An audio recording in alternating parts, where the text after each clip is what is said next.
আমাদের ম্যাডামের শারীরিক অবস্থা ভালো না। উনি বেশ অসুস্থ, হাসপাতালে আছেন। তবে আমি যদি গত কয়েকদিনের ট্রেন্ড বিবেচনা করি তাহলে আমি বলবো যে গত 2-3 দিনের তুলনায় ওনার উন্নতি হচ্ছে। ওনার বিভিন্ন প্যারামিটার্স, ওনার যে বিভিন্ন রকম অর্গানের সমস্যাগুলো আছে সেগুলোতে উন্নতি লক্ষ্য করা যাচ্ছে। বিভিন্ন মিডিয়ায় বিভিন্ন গণমাধ্যমে বিভ্রান্তি ছড়ানোর চেষ্টা চলছে।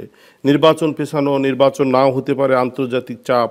তথ্য প্রযুক্তির এই ভালো ইনস্ট্রুমেন্টগুলোর সুযোগ নিচ্ছে কিছু আপনার মানুষ, কিছু ব্যক্তি, কিছু দল নিয়ে দেশে একটা অস্বস্তিকর অবস্থা, দেশে একটা আনস্টেবল অবস্থা ওনারা তৈরি করার চেষ্টা করছে। তারেক রহমান এরই মধ্যে ইঙ্গিত দিয়েছেন তার দেশে ফেরা, প্রিয় মায়ের মুখ দেখা একক সিদ্ধান্তের উপর নির্ভর করছে না।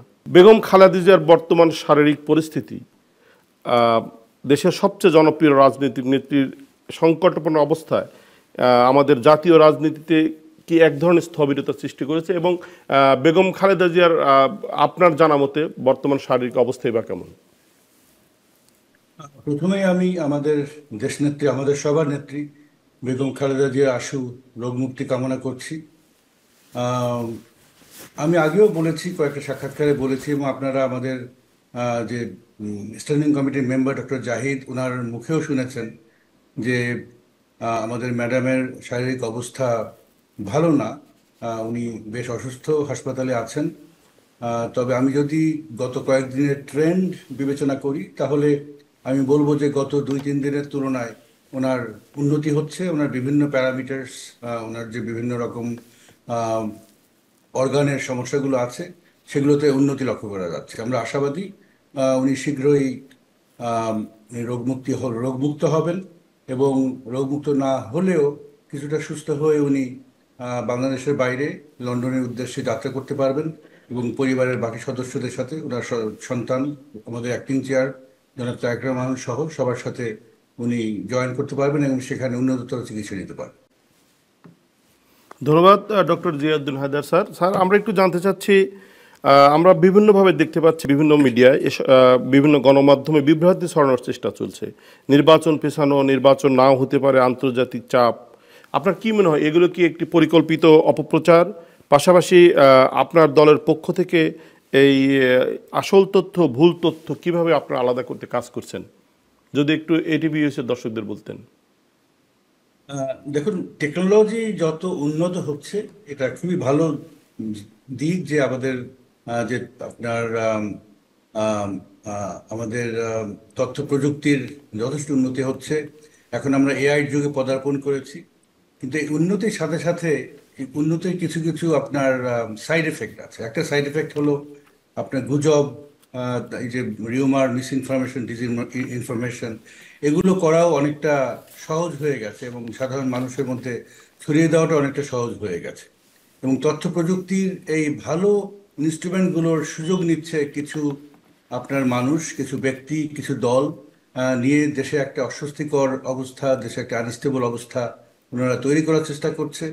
ওনারা আমাদের, বিশেষ করে বিএনপির অ্যাক্টিং চেয়ার জনাব তারেক রহমান, আমাদের স্ট্যান্ডিং কমিটির মেম্বার মিস্টার সালাউদ্দিন আহমেদ সহ অন্যান্য যারা গুরুত্বপূর্ণ নেতা আছেন, ওনাদের বিরুদ্ধে ব্যক্তিগতভাবে গুজব ছড়াচ্ছেন যাতে করে দেশবাসী আরো বিভ্রান্ত হয়।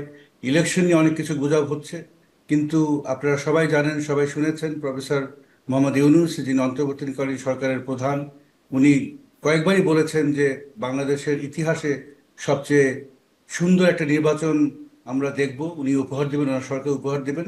আমরা এই কথাকে আস্থা আছে, আমরা আস্থা রেখে আস্থায় থাকতে চাই, এবং আমরা আশা করি আগামী ফেব্রুয়ারি মাসের প্রথম 2 সপ্তাহের মধ্যেই দেশে একটি শান্তিপূর্ণ সুশৃঙ্খল নির্বাচন অনুষ্ঠিত হবে, এবং অনেক বছর পরে, 1.5 যুগেরও বেশি সময় পরে বাংলাদেশ সুন্দরভাবে গণতান্ত্রিক একটা ট্র্যাকে ফেরত যাবে। ধন্যবাদ স্যার।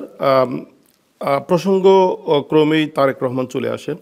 আমরা একটু আপনার জানা অবস্থা থেকে আপনি যতটুকু জানবেন আপনার জায়গা থেকে যদি একটু বলতেন। তারেক রহমান এরই মধ্যে ইঙ্গিত দিয়েছেন তার দেশে ফেরা, প্রিয় মায়ের মুখ দেখা একক সিদ্ধান্তের উপর নির্ভর করছে না। এর পেছনে আপনার জানা মতে কলকাঠি কে নাড়ছেন, বিশেষ কোনো ব্যক্তি, দল, নাকি দেশ, নাকি কোনোটাই না? আপনি একটু বলবেন। পাশাপাশি অবস্থা দেখে আপনার কি মনে হচ্ছে, তারেক রহমানের দেশে ফেরা কি নির্বাচন এবং বিএনপি নির্বাচনে জয়লাভ করার উপর নির্ভর করছে? যদি জয়লাভ না করে বিএনপি, তবে কি তারেক রহমান দেশে ফিরতেন না? যদি একটু আপনার জায়গা থেকে বলতেন। এই প্রশ্নটা এখন সবচেয়ে বেশি আলোচিত হচ্ছে, আমাদের নেতা জনাব তারেক রহমানের দেশে ফেরা। আপনারা একটা কথা আমাদের কাউকে ভুললে চলবে না যে জনাব তারেক রহমান শুধুমাত্র একজন সন্তানই নন। উনি আজকে আমাদের 18 কোটিরও বেশি দেশের, বেশি জনসংখ্যার দেশের একজন শীর্ষ নেতা। এবং উনি যতটা ওনার মায়ের জন্য ওনার মন কাঁদে, তেমনি এই দেশের 18 কোটি জনগণের জন্য ওনার মন কাঁদে। এই দেশের প্রতি ওনার কর্তব্য আছে। এখানে উনি মায়ের প্রতি কর্তব্য এবং দেশের প্রতি কর্তব্য, এই দুই কর্তব্য উনি একসাথেই সম্পাদন করার চেষ্টা করছেন। উনি চেষ্টা করছেন যাতে বাংলাদেশে কোনো রকম অরাজক পরিস্থিতির সৃষ্টি না হয়, বাংলাদেশ আবার একটা অন্ধকার জগতে যাতে প্রবেশ না করে। তো এইগুলো নিশ্চিত করার জন্য ওনাকে অনেক সিদ্ধান্ত নিতে হচ্ছে, যে সিদ্ধান্তগুলো আপাত দৃষ্টিতে আমরা বুঝতে না পারলেও আমার মনে হয় যে অদূর ভবিষ্যতে তার সুফল আমরা দেখতে পাবো। ATV USA, বিশ্বজুড়ে বাঙালিয়ানা।